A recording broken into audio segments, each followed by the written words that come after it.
I think growing up here in this area in Indian Valley was different than anywhere else in the world, to tell you the truth. I mean, we were lucky enough to grow up in a bubble of time that I don't think could be replicated.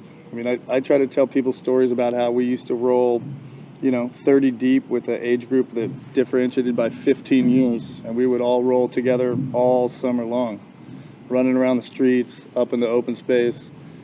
You don't see that anymore. You don't see the age difference with friends. You don't see the ability just to go out. I mean, ring the dinner bell and people would run home from wherever we were in the neighborhood, and it just doesn't happen anymore. We were really lucky, I think, to grow up here at the time we grew up at. No doubt. It spanned beyond the pool too. I mean, it wasn't just on the pool deck. It was down at the bus stop. It was a very special place and a very special time with a bunch of very special families. This Indian Valley had a heartbeat of its own. It could breathe by itself, and growing up here, which, like Scott said, trying to explain it to somebody who hasn't grown up here, they kind of look at you, go like, "Yeah, right. Well, you know what? You didn't grow up here. You don't know." Because trust me, it was magic. It was magic.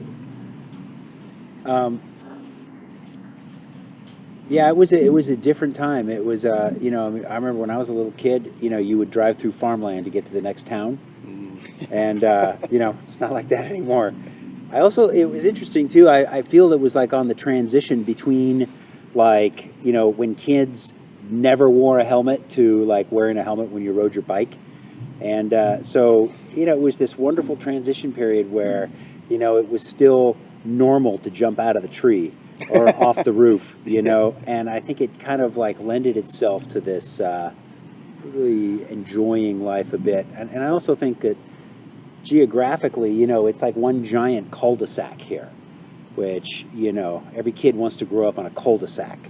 And so, even though I was from Lakewood, and, but it was down still... on the south side. Yeah, right, and one of them hippies from the lake. Yeah. And, but as these two guys were saying, it was a special time. It was a special group of people. It was a convergence.